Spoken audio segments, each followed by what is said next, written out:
And welcome to Down the Alley. This is PMAC. Ted T.S. Spirides. And Katie.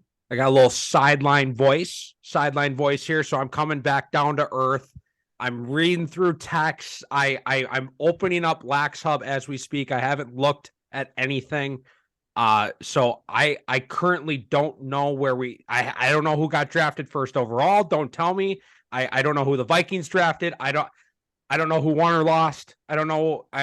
There's got to be some upsets out there because it's only week 2 or 3. I don't even know. Are we in May yet? I have no clue. I thought it was going to be a tornado. There's some rain. I don't know. I don't know. A tornado? I don't know. Was Anoka playing? I don't know. We got some rain. It was a pretty clean night. Severe weather awareness week is over. Oh, okay. So there's no. That was last week. Okay, so I'm getting my. Okay, I'm back down to earth. I'll calm down. How's everybody doing? I know I'm fired up. I'm coming in hot. Katie, how did your evening go? Honestly, it's hard to come home because our house is in such shambles. It's like it had to get worse before it got better. And it has gotten worse than I thought it would be. Well, the way it looks broken apart looks better than it did does. with the it orange does, but there's tile we're and an absolute literal term of shambles. It's just things get more and more taken apart. So it's kind of enjoyable to be away from our house right now because of all the work. It's been a really busy week, busy game week. We both had 2 games long, triple. Well, I'll have another game tomorrow. Our B team has 4 games this week. So it's been early bus rides, late nights. You guys started your game. So it's been a grind, but then tonight was nice. We had our first 3-team sweep today. And so that felt good against Edina. So spoiler alert, Prior Lake girls did beat Edina. But we can talk more about that. B team, we got the win. It was tied at half. So I'm proud of the girls because we tied on Tuesday. And so we were tied at half. And I was like, we had to learn a little bit of a lesson of competition and grit today. And they got it done. Ted, how about you? I haven't seen the score yet. So this is breaking news to me too. How did the Tigers do? The Tigers, I am proud to say, got their first win ever against the Egan Wildcats. Oh, wow. Wow. I have a lot of respect for Egan, the program that they've run for. I mean, it was Rave when I was in high school, but it was basically Egan. But the last 20 years, basically. And obviously have been a top program. I have a lot of respect for Tony and what he's done with the program, as well as Bob, back when. They're extremely tough to play against. But it was, just to brag a little bit, it was one of those great days as a coach where we had a very specific game plan yesterday. I probably had a great practice yesterday, and we said, all right, these are the things that need to happen if we want to beat Egan. Like this is how they're going to play. This is what they're going to do. They do it better than anybody. You guys have to be able to do these 3 or 4 things. And I'll be honest, I wasn't worried that our team couldn't do it, but we've had, I don't want to call them issues, but we've had moments this year where it's been just moments of doing our own thing versus sticking to what we're trying to do as a team, just schematically. And today it was run perfectly. Everybody was a we player, not a me player. And as Egan started getting more physical, as they started pressing, as they started swinging more, our guys were able to withstand it. And it was a great performance by the Tigers, and tip of the cap to Egan. I think they're a solid team, and they're going to give teams problems this year too. But this was a big one for us because the first few games, I don't know if all the teams we played I thought were good, but in the grand scheme of maybe the public eye, this was kind of our first big game. And, I know our guys want to be noticed and they want to be respected as a top program. And we kind of told them, hey, you're going to have to earn it against these South Suburban teams if you want to be respected. And they did it tonight. So really happy for my guys. Second team that I'm aware of in the South Suburban to get their first win over another South Suburban opponent. Tigers over Egan and Shakopee over Prior Lake. So shout out to you guys for getting a couple of big wins against, conference rivals. Yep. No, it's been a crazy week of games, and it's been the first week we kind of had the podcast of there hasn't really been any upsets. There's no interesting things.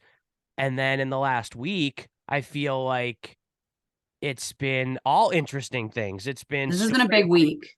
It's been storylines. It's been rivalries. It's been a lot of teams, we talked about it on our DTA overtime today of some teams we thought were going to do great or not. And some teams we thought are. And it's like, it makes it really fun, honestly, to be an unpaid media person in Minnesota high school lacrosse, to have so much excitement. And, I don't know, like, I guess our last podcast was on Thursday. So, I mean, there was games Friday, Saturday, all the way through the week. I don't know if you want me to start with maybe my biggest storyline or maybe my key game or interesting game, but I don't know where we want to take this before we start previewing next week. Hey, it's our podcast and we have no rules, so we're going to stick to not having rules. Ted, sounds like you got a couple interesting things to talk about. Let's roll with that, and then we'll bump over to the girls.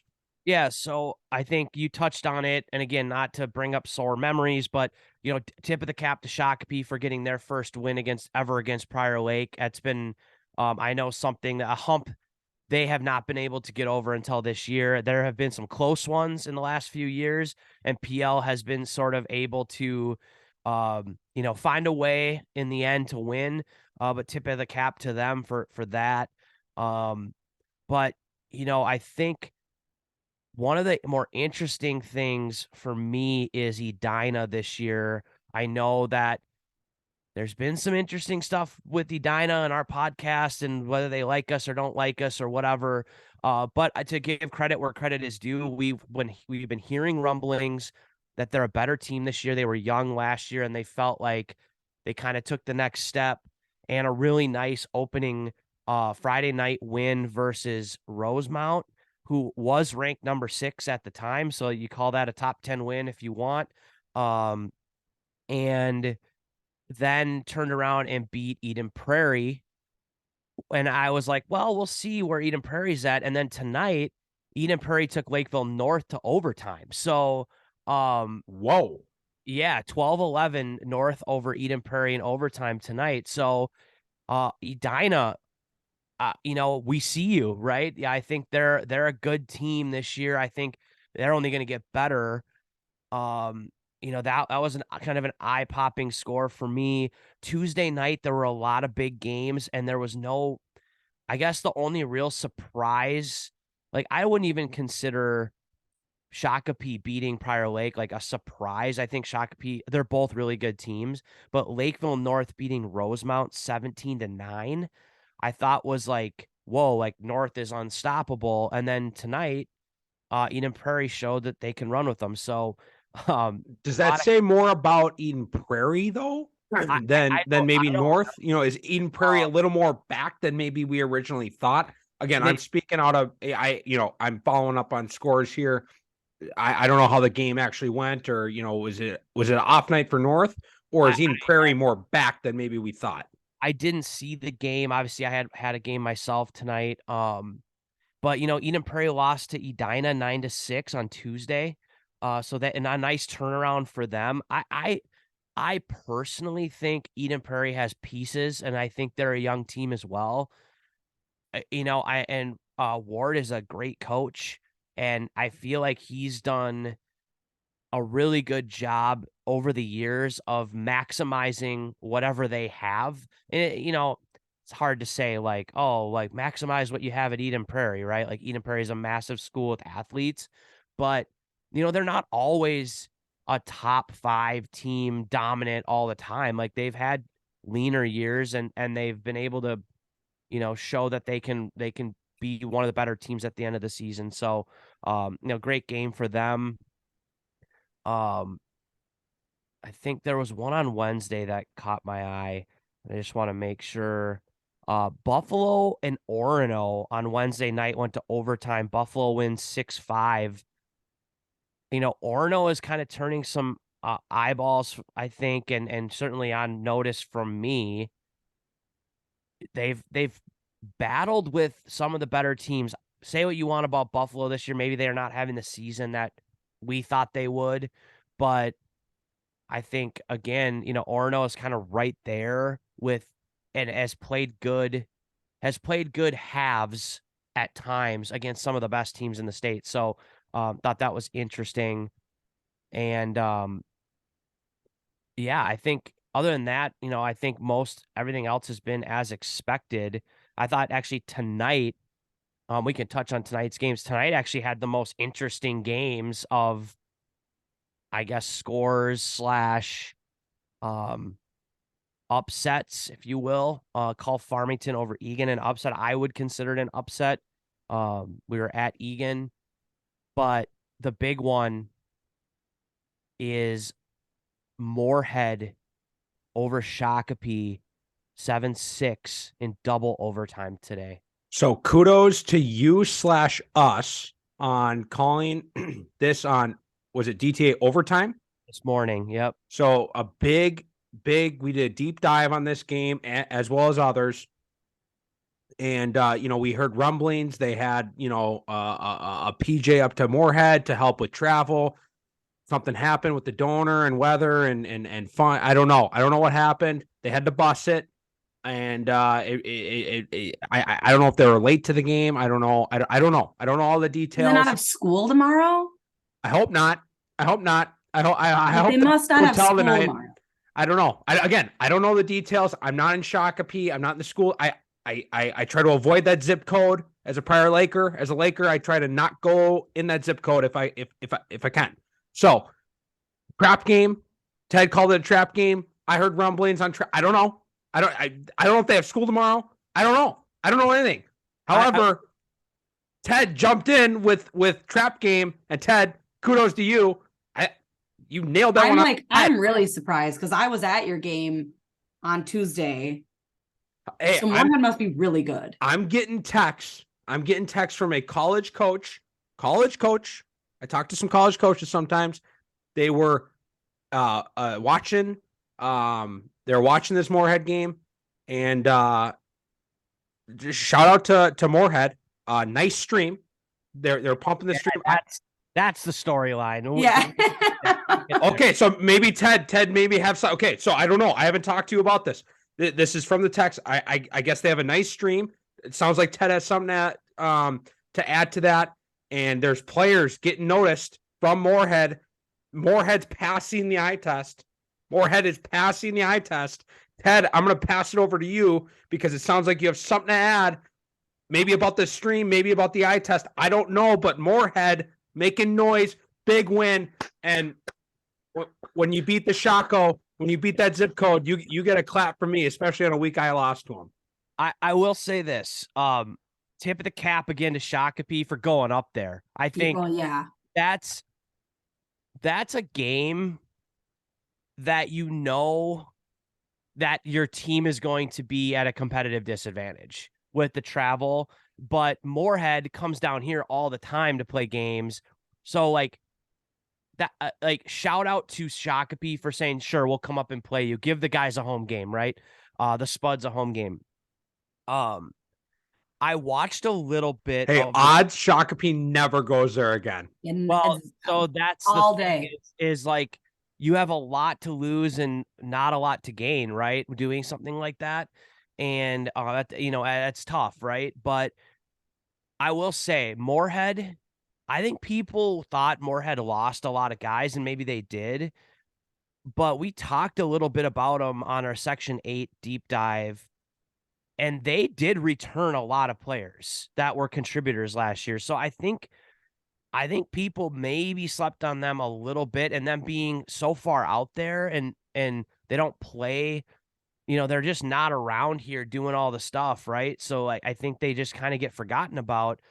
I've been talking with their coach, I think it's their assistant coach, and maybe it's their head coach, a little bit, and he's been just giving me some updates on his team and stuff just to help with the podcast and Section 8 as well. And he was really bullish on his team and felt like it was one of the better Moorhead teams that he's had. And I think, again, just like Shakopee got Prior Lake on the perfect day on Tuesday, I think Moorhead got Shakopee on the perfect day today, where they're coming off a really big win. Not to say that they overlooked Moorhead, but you gotta practice and then get on a bus and drive for 4 hours and play a team that, essentially is prepared all year for this game. And I watched a little bit of the stream. Fantastic stream. Tell me more. Tell me more about the stream. Wow. The YouTube stream, it's free. They got commentators. They got a play-by-play and a color guy. Spuds.tv. Just a really great job. Fire me up. I think they do it for all the sports, but I only watch Spuds lacrosse. That would be that's the only thing I really watch as far as live stream for high school sports. But just a really nice job. Like it's just a great way for, I think, people to see what Moorhead's up to and be able to watch games. And obviously they're not going to get people to go up there to a game or whatever from the Metro, but just a nice investment into good camera equipment, a good camera person, two people that are fairly educated on lacrosse and, Moorhead sports. They know the kids. So that was great. From the little that I watched, it looked like Moorhead ran a zone.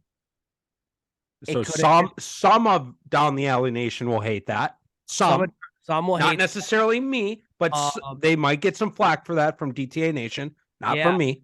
And to be fair to them, they could have run man-to-man defense for the first 2 quarters and the last, half of the fourth or whatever. Like, I only saw maybe a couple minutes, and it was the third quarter. Maybe it was a change up, maybe it was a switch up, I don't know. But whatever they did defensively, I think is interesting to slow Shakopee down, keep themselves in the game. It was back and forth. I think it was 5-4 at half, and then 6-5 to start the fourth. Shakopee scored with under a minute left. They tied it with 4 minutes left, 6-6. Moorhead went right back and scored 7-6. Shakopee tied with 40 seconds left or 30 seconds left, 7-7. Moorhead wins 8-7 in double overtime. So back and forth, really competitive game. Moorhead has some games where they're coming down here to play some other teams. I think Minnetonka's on their schedule. I'll just look here because I'm here. That's fun. So I think shout out to the Spuds. I know they've been saying, hey, don't forget about us, and we kind of said, hey, you gotta do more than beat Monticello to get talked about. And I replied to Coach Kelly on the Instagram saying, run with the Sabres and you'll get all the press you want. And he said, we'll do, yep, I got you. And they did it tonight. So that's fun. Let's go Spud Nation. Hey, that's their second time proving us right on a trap game upset. It's what started the podcast. It's what made the podcast legitimate. We all basically DTA Nation owes everything to the Spuds at this point. Am I right? Am I wrong? Probably. And just to look ahead at Moorhead, and they're going to be coming down to Benilde Tuesday, May 9th on a Tuesday night. Holy smokes. Yeah, they're gonna have a VIP bus. They're gonna have a fan bus, and the whole school's gonna be closed because the whole school is gonna probably come down for that game.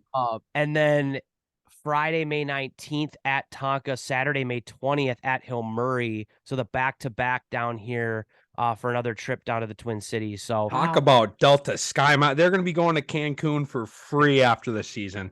So couple good games for them to come down and play some of the, I would consider top 10, obviously Benilde's number 1, but Minnetonka a top 10 team. So we'll get to see more of them for sure. All right. Should we just talk about what everybody wants to hear from me? Should we get it out of the way and then we'll talk about the girls? That's probably why everyone's gonna listen to this episode. Sure. Talk to me. I don't know. Like, I don't know. Do you want me to start? I watched it. You did. I didn't know. I did. First of all, Lakers Live, when you type it into Google, you get the LA Lakers. Yeah. And their stream. So it took me a minute. So you're watching basketball or what? How I figured it out very quickly. But I didn't care about that. But there are ads on Lakers Live. So I think that's, in as far as streams go, great stream. I don't think I've ever actually watched a Lakers stream because I've always been there. They've got ads. So that's not free ads. They're real ads. Is that good or bad? I don't know. Neither. I was just surprised. I'd rather have ads than pay. Break. Hey, I'd rather have ads than pay a bunch of cake eaters $35 for a stream. I don't know. Yeah, the girls, the Lakers fans were not happy about paying to get into the game tonight. At the Edina Stadium. Yeah, nickel and diamond over in Edina. But anyways, I think my stream was a little off because I did not know that was the final score. When my stream ended, I don't think that was the final score. So interesting. Lax Hub, I'm going to go with Lax Hub, but I think I saw 11 to 6. Whoa, no, yeah. So did you miss a whole quarter or did you? It seemed like it. So did the Wi-Fi this is my hot take. I do watch a lot of boys lacrosse. I watch a lot of Prior Lake boys lacrosse, probably. I don't really watch any other streams. The game didn't look as bad as the score made it seem.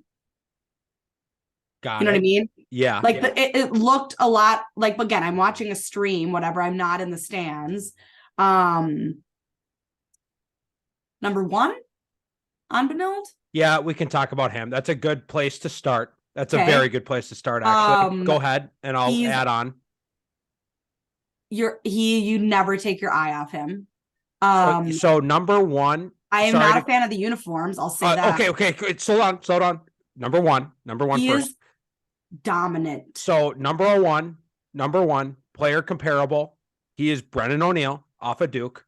He's legitimately I wouldn't even call him a poor man. It's Brennan O'Neill. He is Brennan O'Neill. That is his play style. He doesn't even look like he's trying. I know he is, but he looks like he's playing. He looks like the U14A playing against U12Bs. So I'll kick over to Ted here because Ted has something. His player comparable is Brennan O'Neill, and everyone knew he was good. Like I knew, like I've been saying he's a Mr. Lacrosse, like his Duluth. He's better. He's gotten like so much better since last year. It is absolutely it's insane. Flawless. Are you telling me that on the scout his name was in bold, red, italic, underline, circle, squared? It was just marked up like this guy right here. Well, I'm going to start highlighting his name too because he's legitimately better than I pictured him to be. Like he is so like he literally was like I said, it like he made it look so easy. It was annoying, and I was like, "Wow, this kid's really good." Like, and I kept catching him like, "Oh, yeah, it's number 1 again." And then before I knew it, I was like, "Are there any other players on their team out there right now, or is it him versus however many people are on the field?" Because that's what it felt like when you were watching. Yeah, he's obviously we talked about him. Carson Brandt headed to Marquette next year. Obviously Mr. Lacrosse front runner for a reason. He does look good. But the Benilde offense. That was my next point. They really missed him in those first 2 games, and that Maui Jim guy who commented on the YouTube saying like Brandt, they're deep and Brandt doesn't matter. It's that's a lie. I watched this game straight up a lie. Their offense is robotic in a good way. Like it was like, it's like they're not high school lacrosse players. Like they don't make a mistake. Yeah, like, they don't make mistakes. And it's like the cohesiveness with the skill level I was impressed. Like I was impressed. I was really Nice impressed. to the Red Knights here, because they like to get No, drafted. Katie teed up the next topic that won't be nice. Yeah, So she's gonna humble Let him me here in a say, from second. a wanna lacrosse say one stand, I will say this, and I don't care if they hate me for this, because from a lacrosse standpoint, as I watching a lot of Lakers games, literally the last boys lacrosse game I watched was the state championship game. And like they're a good lacrosse team. So I kind of knew it was going to be a good game. Like there's going to be high lacrosse. If you put them on a field, if I didn't know anything about them, the way they look in those uniforms, I would have thought they were the worst team in the state. Wow. Like I don't in like warm-ups. Like in warm-ups. I don't like them. I don't You're like talking about those the uniforms. I'm talking about the uniforms. I think they're ugly. Yeah, no, they are. They look. I would agree. I would agree. They look like doofuses out there. They look like they want to be Ohio State. That's kind of what Is that the what vibe that I'm is? getting. That's the vibe I'm getting. Again, Like, and I feel like they were I could be really wrong. expensive, and we had to get these approved by the board. We're getting new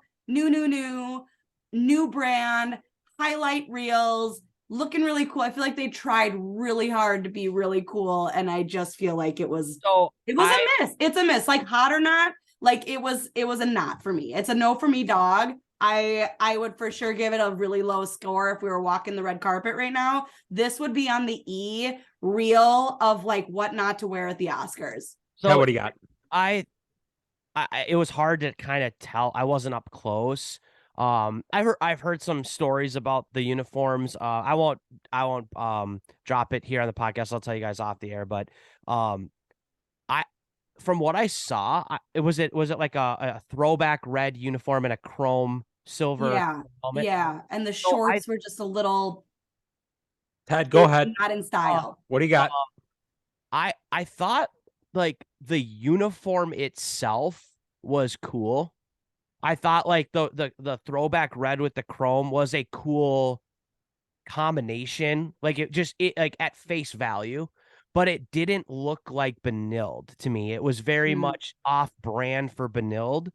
And I whether we liked them or we didn't like them or whatever, I think like what do you do with a team of kids who are all elite level players? You've been to 5 straight state finals. You're back-to-back state champs. You beat the crap out of everybody every day.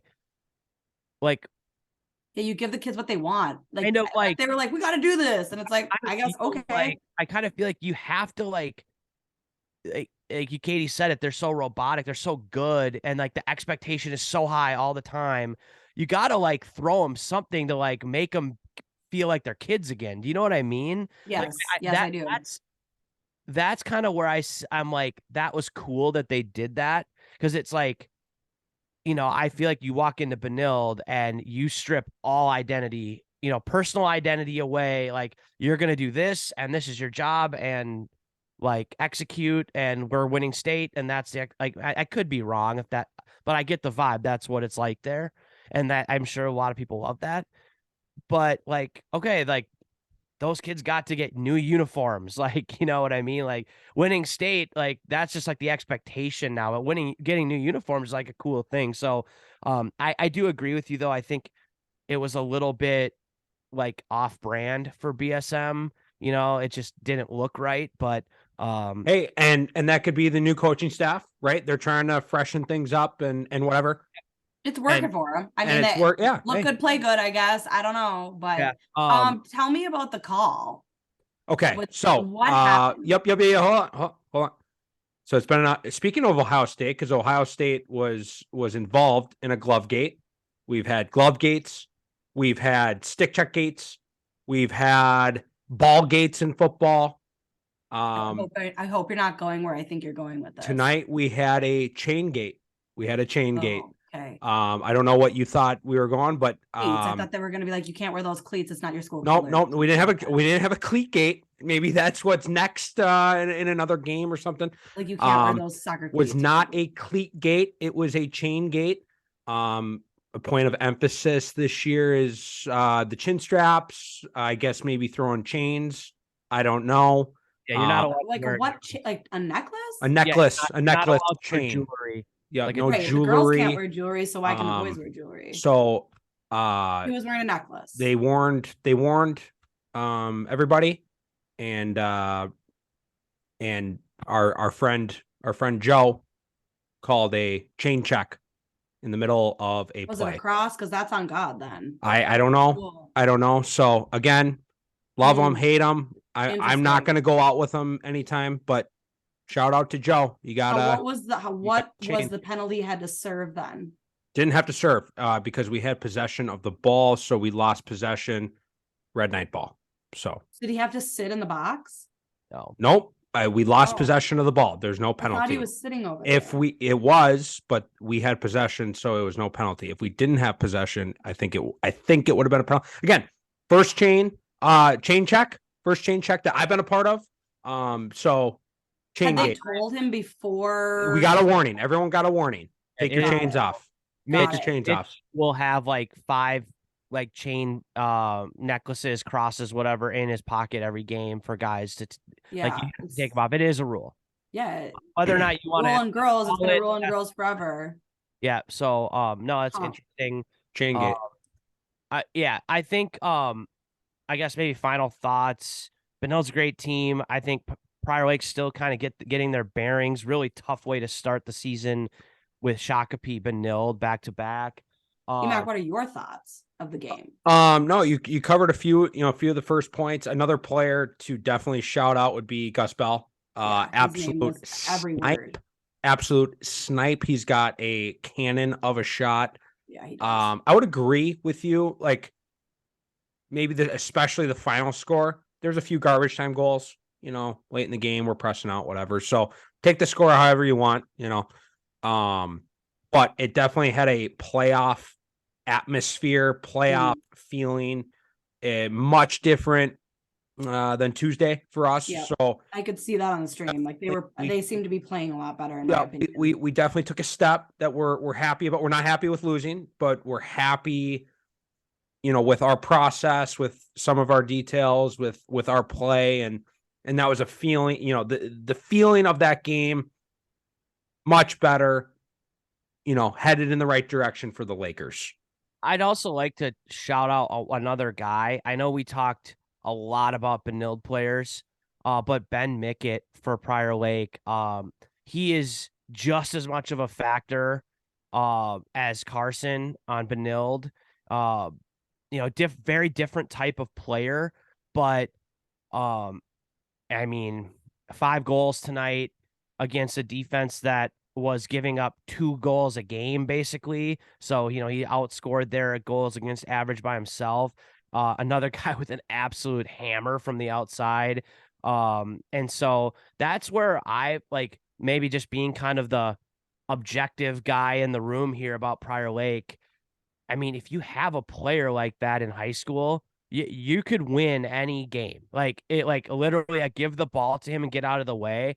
And yeah, I personally am not worried about Prior Lake. And this, I think a listener of the podcast, Brian Kahlberg said, this is, they're like the Duke of Minnesota lacrosse, where they always have to like lose a couple games like right away and like, get everybody to panic, and it's kind of got them where they want them type thing. And then, we'll see what happens at the end. I'm not going to bet against them because that would be stupid.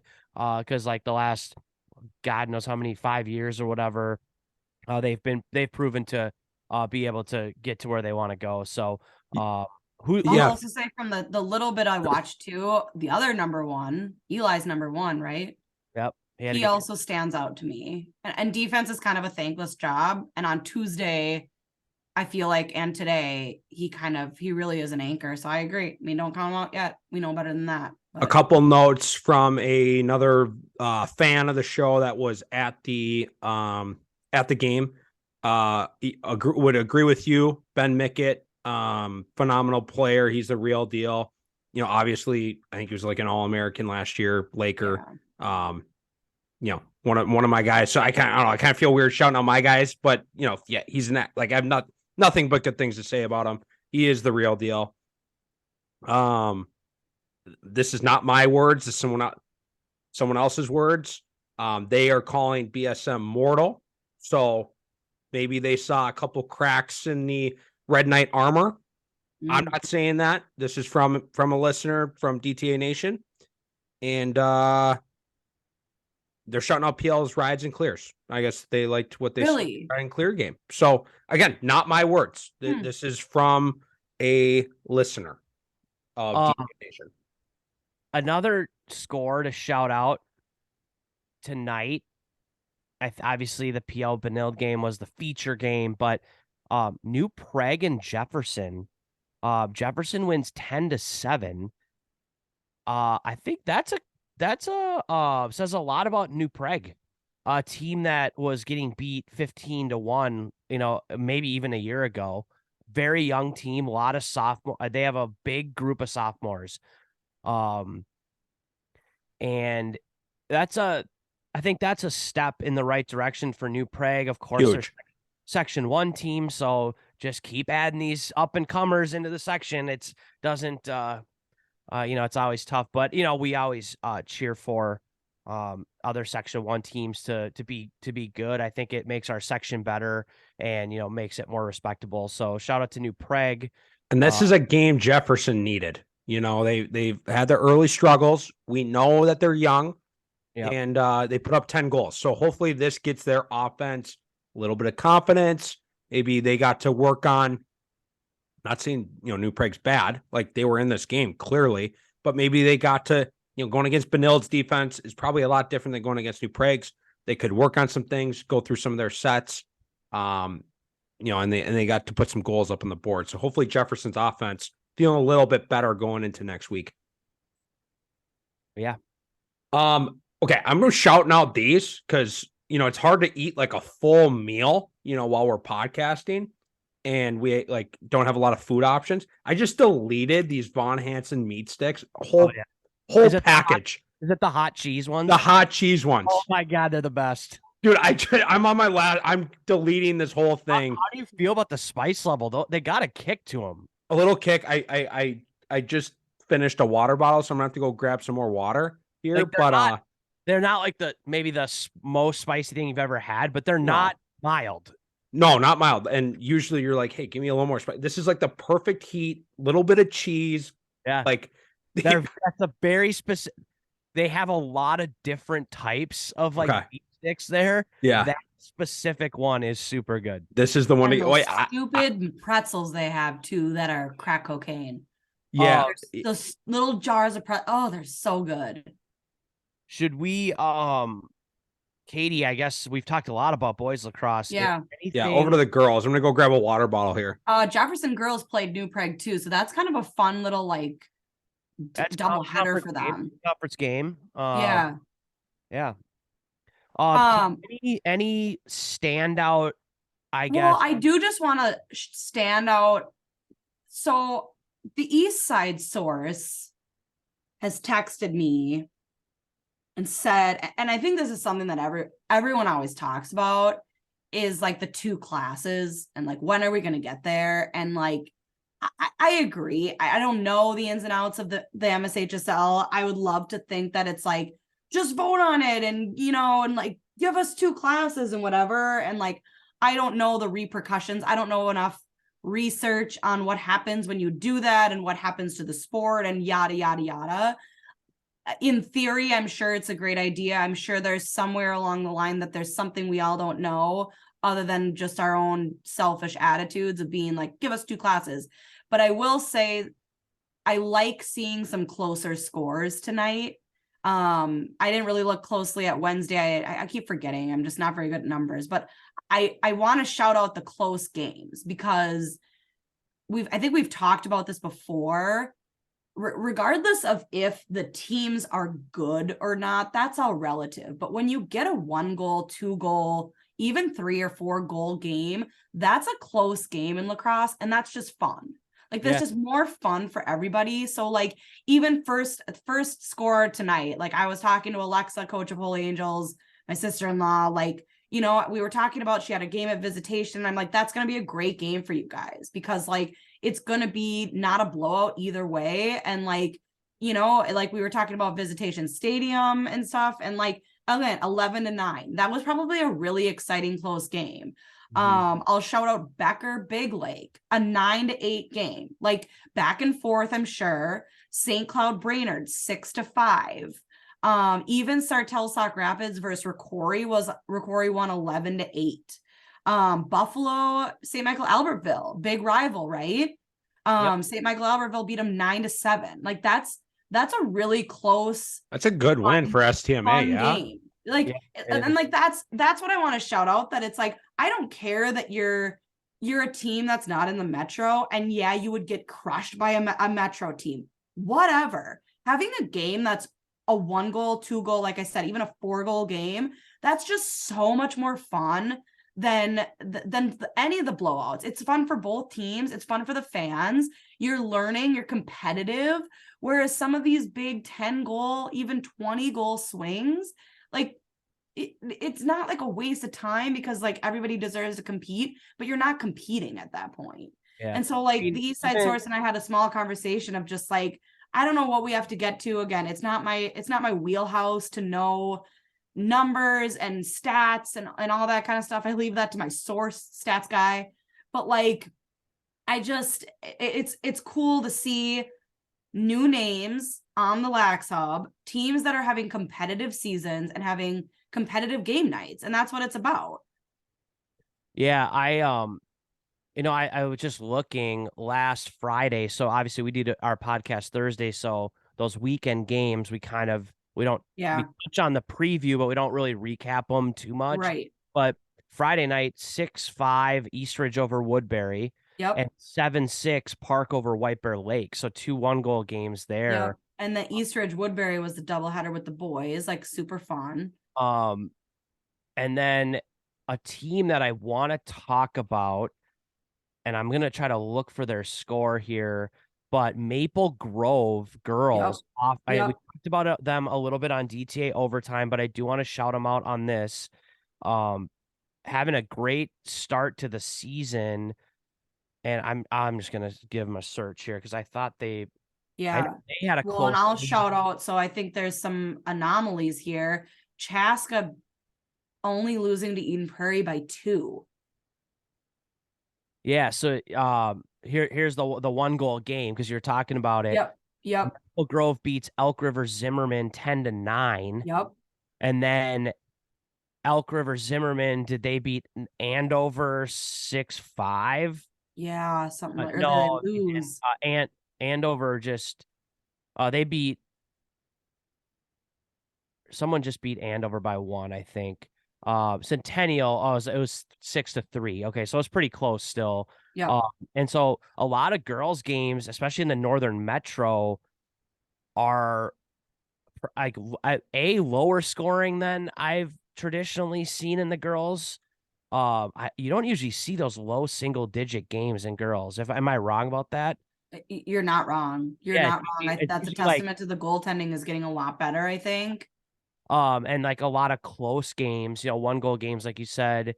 And Andover beat Elk River Zimmerman 5-4. So it like a lot of close games this year. That Northwest Suburban Conference is tough on both the boys and the girls side this year. A lot of teams sort of taking the next step. But I'm just kind of going through the girls' schedule. Yeah, so I will go back to Tuesday then.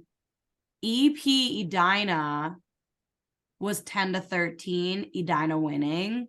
Benilde Blake was also 10-13. Like the two kind of main games on our radar that day had the exact same score. Edina beating EP and Benilde beating Blake by 3. Yeah, fairly close game. So again, fairly close that it's like those are, top teams. I think Eden Prairie is going to start getting knocked out of the top 10 according to Lax Hub. They're just maybe not kind of finishing. They're competing, but they're not quite finishing and getting kind of up there. Again, no knock on them. I think I talked about them last week too. I don't mean to just absolutely bash them. Yeah. So again, I think it's more telling about the opponent sometimes than it is about the losing team. So that's really interesting. Any others stick out to you?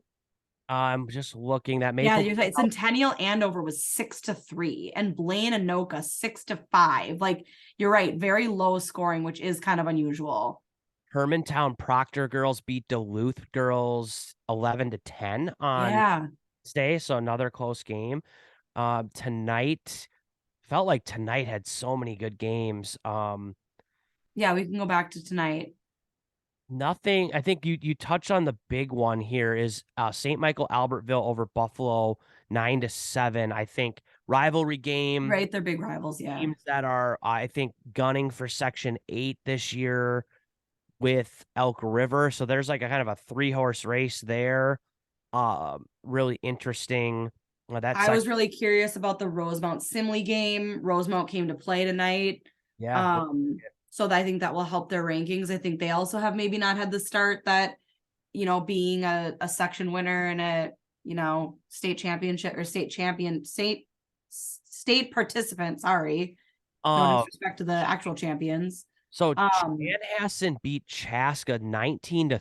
Yeah. And Chaska, I felt like kind of had something going this year. Yeah. That just Chan being so good this year, like just I think returning, so. Obviously they were in the state final last year, and did they just get a lot of people back? It sounds like. Yeah, I think so. I think Chan is just kind of, it seems like they're kind of hit or miss. Like they're kind of, sorry, Chaska's hit or miss, excuse me.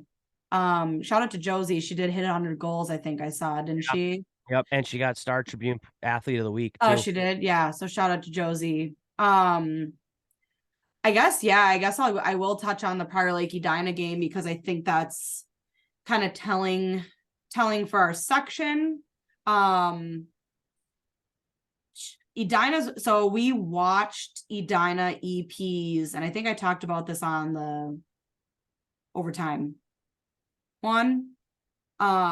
Edina's super fast. Like the game versus Edina and EP was like such a fast game, and that came through on the film, and that was no different tonight. In my opinion, I think Prior Lake knew that, and they came out very hot on their toes. And just in my opinion, it's gonna be very interesting to go watch the film, because from my angle in the press box, not a good angle. I was not on the field. Elle Busby got 2 cards early in the game, so she was done for the entire game. They were 2 dangerous follow-through cards. From my view in the press box, I don't know if both of them were really warranting a card. That's interesting. How often does that happen?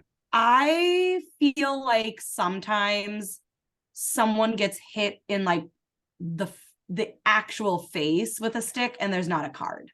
So I wasn't down low. I don't know if anyone actually got hit, but to get 2 of them on the same player within like the first, this is first 8 minutes of the game. She got 2 of them for the same thing. And so she was fouled out. So she didn't play the rest of the game. And she's a leader. I think she's a captain. Yeah, that's going to kill you. She's a strong midi.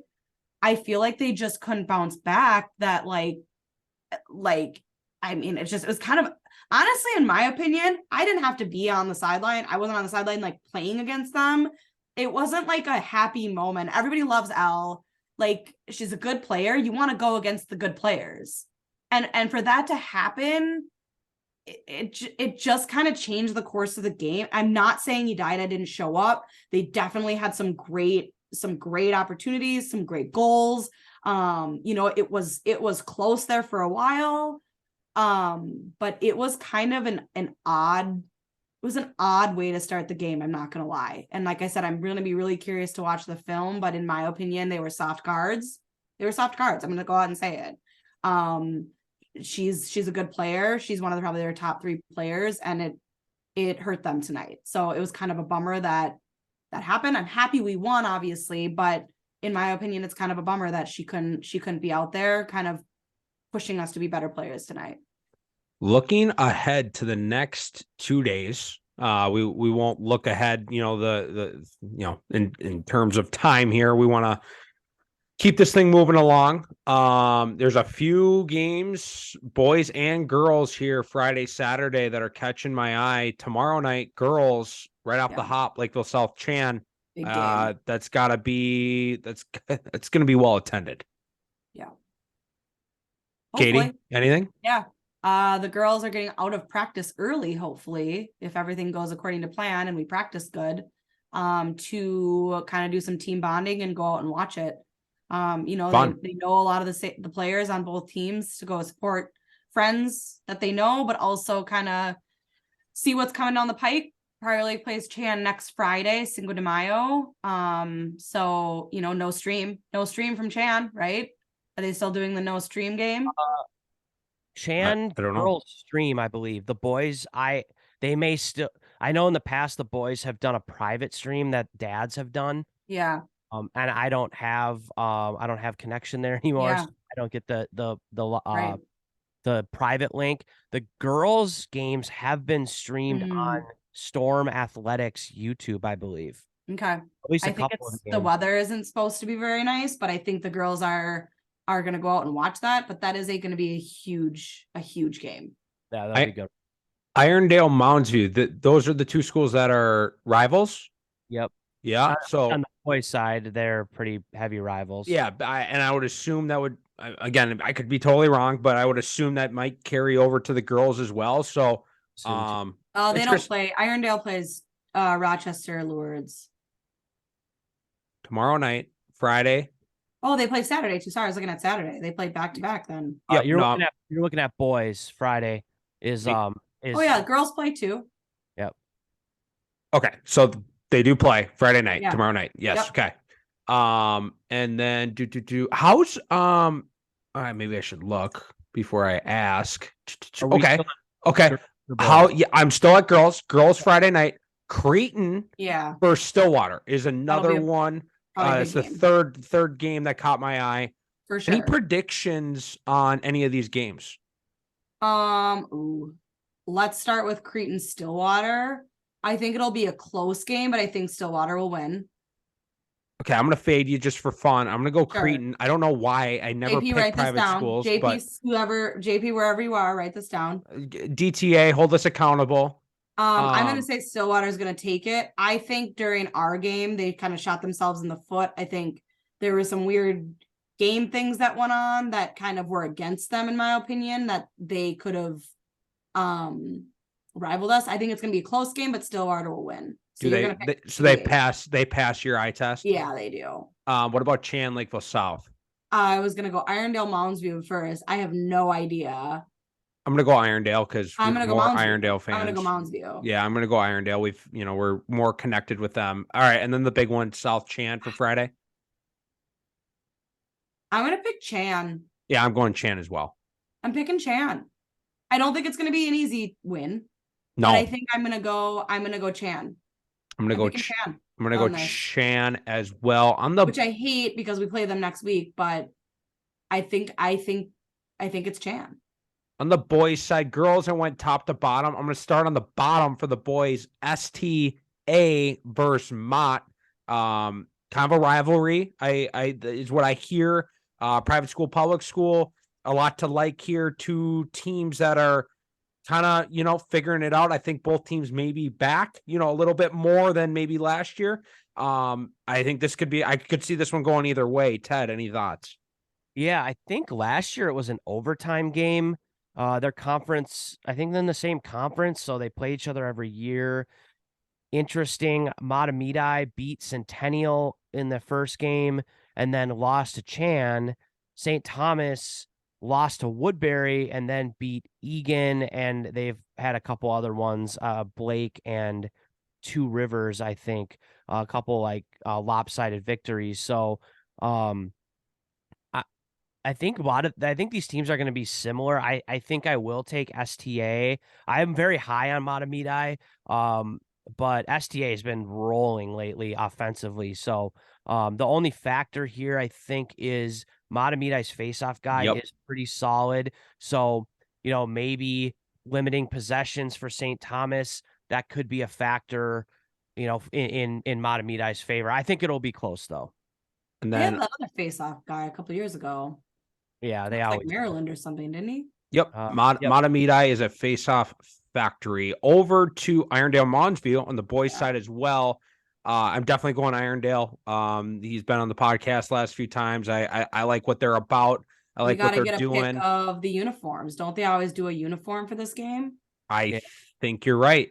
And We I gotta bet get they're Yeah, I know he's a listener, so we got to get a pick of the uniforms. Tag us in your uniform pick. I wonder if they're doing, do you think they're doing breakfast with the boys tomorrow morning Oh, too? probably. Probably. Hopefully Irondale's debut of the uniforms are better than on the hot or not list, the red carpet. Hopefully it's better than BSM. I will say I'm gonna go with Irondale as well, but Mounds View is a better team this year. I know last year JP was at that game, said it was like 17-1 or something like that. It was kind of over before it even started. I do expect Irondale to win, but Mounds View might give them a better run to in this season. Ted, any third games? I could see myself going a few different directions. Is there a third game that pops out to you? Just on Friday. Just for Friday, then we'll go on to Saturday. There's a couple I could pick. I don't know. I don't know. Do you like any? Yeah, no,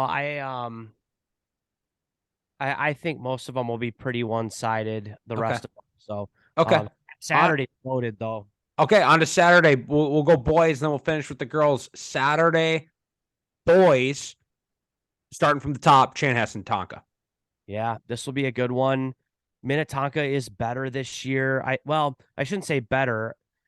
Minnetonka's looked really good, thus far, and they were good in April last year. The talent is there. I mean, I've said this multiple times on episodes in my articles on DTA Premium.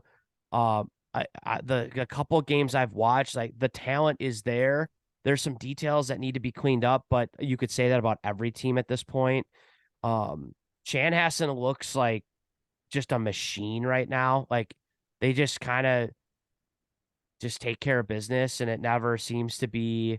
I haven't really seen them play, so I'm only kind of going off stats and scores, which don't always tell the full story, but it kind of just feels like they haven't even been really challenged yet. And they've played some, decent teams. So, this will be their toughest test. I do expect Chanhassen to win, but I am very curious to see if Tonka can, stick with them for most of the game, because they did stick with Lakeville North too. So that will be an interesting one to watch. I would agree with you. I am intrigued by Tonka, but I think Chan, I don't know. Chan's impressive. Going down here, Wayzata Rosemount. Wayzata's been the interesting one for me. Rosemount's Rosemount, but Wayzata, there's something there. There's something spurring. I think I was talking about them a little bit more on DTA overtime earlier or yesterday. By the time this drops, Wayzata was not on my radar, and you can't sleep on them. I don't think you can sleep on them. And so this game in the last maybe 3-4 days has become extremely intriguing. Rosemount has had a tough couple games. I don't know. I don't know if there was injuries or whatever. It kind of got off to a good start, kind of took a little dip. Wayzata has kind of been slowly trending up, and now are, in my opinion, a little overrated at number 8 in the state on the rankings. I really like what Wayzata's done this year. I think they're much improved, but just to toss them in there at number 8, a little aggressive in my opinion, but you know what? Respect, whatever. They've taken care of business this far. If they go and handedly beat Rosemount, then that ranking is justified for me. We're gonna find out what Edina is, because they're another team that's been trending.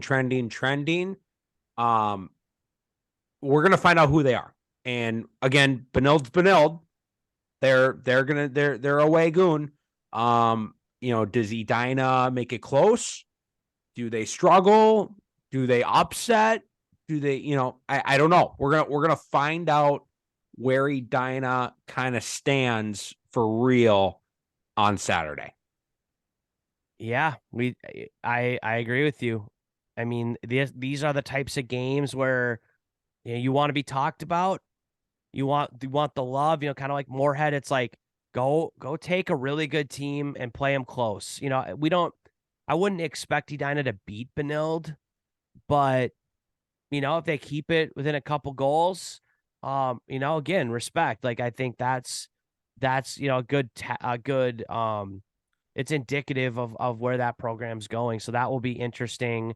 I agree with you. I think, it's going to say a lot about probably more about Edina than Benilde, but it is at Edina. So I don't know, maybe they get a little home field advantage. It's not that far away, but you never know. Sometimes the turf bounce is funny, right?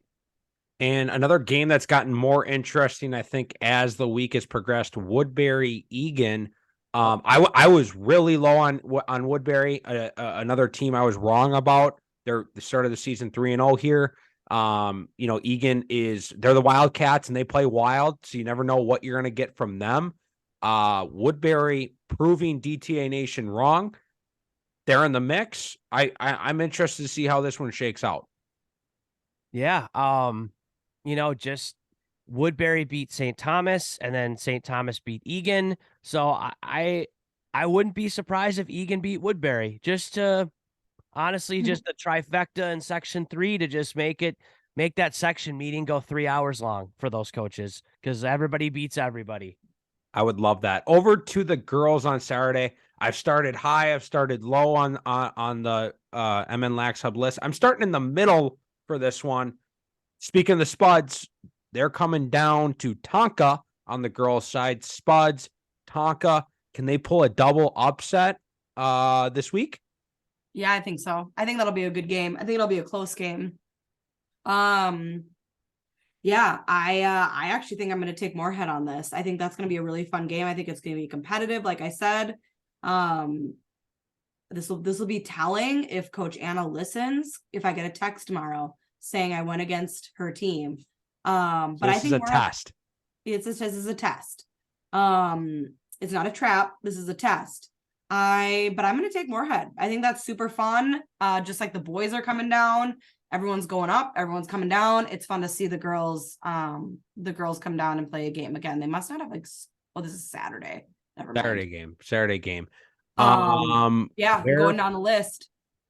Yeah, I kind of, not that they're not interesting, but some of the more maybe interesting to me, Stillwater Rosemount. Yeah, I think that's going to be really telling about Rosemount and where they stand. I think Stillwater is a strong team. So I think if Rosemount, I think it's the same thing. Edina can play with BSM boys. I think if Rosemount can play with Stillwater, they're still in it. They're still in it for me. I think they've had some adversity. And so I think this is going to be tonight was a good confidence boost for them. And I think if they can play with Stillwater, even like, quite honestly, I think upset them, I think that's going to be a really big boost in their ego to be like, don't count us out yet. So I'd love to see it. I think Stillwater will prevail, but I think, like I said, it's telling more about the opponent or the loser in some of these games in a close game of like, oh, okay, you only lost by 2. I'm giving a lot of street cred for that. Like, so it's that will be an interesting score to keep an eye on, and it's home for Rosemount. The most interesting game for me on the girls' side on Saturday would be the last game of the day. The winner of this, who's for real? Again, Wayzata, a team that wasn't on our radar, 5-0. Blake played BSM, who is supposedly legit, to a 3-goal game, super tight. Yep. The winner of this, in my opinion, is for realsies. And if it's like an OT game, maybe they both are. Wayzata, Blake, at Blake. I'm really interested to see how this one shakes out. Is Wayzata for real? I think Blake's for real. I don't know. Wayzata's 5-0. They're 5-0. They're 5-0. It seems like their scores. I would be curious if they are maybe put on a scoring cap. I don't know. I don't either. I don't know. But that's kind of a weird, I don't know why I get that vibe, but I feel like I do. Maybe not. Maybe that's just a coincidence. If I'm not mistaken, I'm just gonna look here. I had Wayzata number 2 in my preseason Section 5 rankings. So Did I? Did you I? might be onto something. JP and I both had Wayzata at 2. PMAC had him at 4. Katie did not have them ranked. So I was high in Wayzata. I think they had a good year last year. And this, this is a Section 5 matchup. So, winner of this game gets some bragging rights and in addition to some seeding strength, maybe to try to avoid like a Benilde or a Maple Grove or something like that, in a quarter or whatever, or even in a semi. I was wrong on Maple Grove, but yeah, this game, I think this is going to be a big one for both teams. I think winner can kind of say quality win, stamp on their schedule saying, hey, we're the real deal, but then also seeding implications in Section 5. So I think this is my most interesting game of the weekend as well. Yeah, for me, I guess I got to go Blake because I picked them too. So for my rankings, for my credibility, I got to ride with Blake on this one. I'll go Wayzata. But it is Blake, considering I didn't even have Wayzata in my top 4. Yeah. So I'll go with Blake, and hopefully, we'll see what happens. Yep. Awesome. Well, good luck to all the teams, this weekend. And thanks for tuning in. Do we have any last thoughts? Otherwise, we can close this one down and we'll keep tabs. Maybe we'll throw a couple episodes before the next one on overtime as things come in. Sounds good to me. All right. Thanks for tuning in. We will be back next week.